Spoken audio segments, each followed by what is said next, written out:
In this video, we're going to find a least common multiple using the inverted division technique that we used for finding a product of primes or achieving prime factorization. So this is going to set up a little differently though, because inside our division symbol, we're going to put a 10 and a 15 both inside the same division symbol. And we're going to be using that same list of prime numbers again. 2, 3, 5, 7, 11, 13, 17, etc. to look for numbers that will divide evenly into both 10 and 15. So we first try 2. 2 does fit into 10, but because 15 is odd, it's not going to fit into 15. 3 fits into 15, but since 1 plus 0 is 1, it doesn't fit into 10. So 5 is the first prime number that we can factor out of both a 10 and a 15.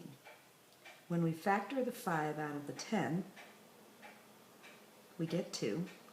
So 10 divided by 5 is 2. And we divide 15 by 5, we get 3. And here's where the magic happens. Because if you take these prime factors that we have around this outside edge, the 5 that came out of both the 10 and the 15, and the 2 and the 3, which are also numbers from our prime number list, and multiply them back together, we get 30, which is the least common multiple of both 10 and 15, because 10 times 3 is 30, and 15 times 2 is 30. So let's see that process again with 2 more numbers. Once again, we start by putting the 12 and 18 into the division machine and use our prime factor list to choose a divisor. Since both of these numbers are even, I'm going to start with 2. 2 will go into 12 6 times and into 18 9 times.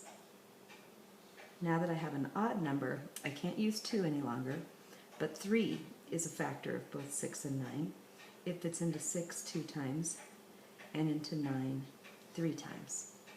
Once again, I'm left with just prime numbers on the bottom.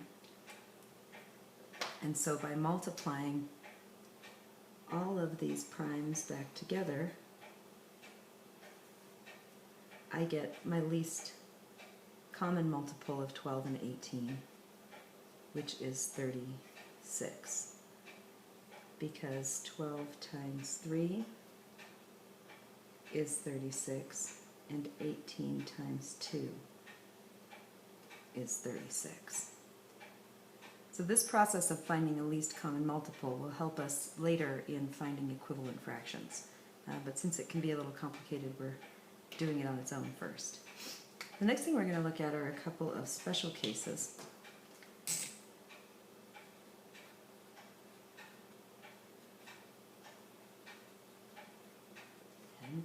And these can occur one of 2 ways. When we look for the prime factors that fit into both 4 and 12, we start again with 2, and then do 2 again, and we end up with a number down here that is not prime. We end up with a 1. And the reason for that is because 4 is a factor of 12. So the least common multiple that 4 and 12 are going to have in common will be 12.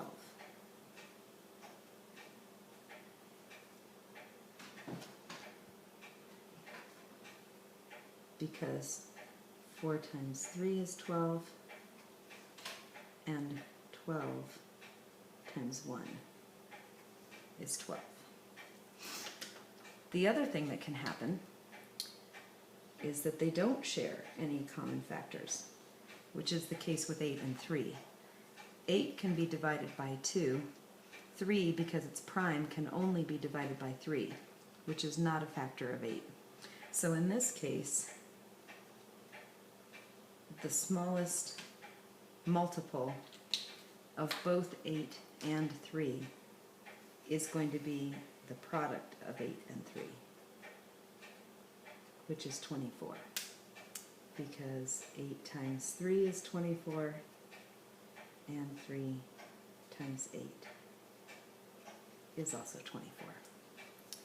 And that ends the lesson on least common multiples.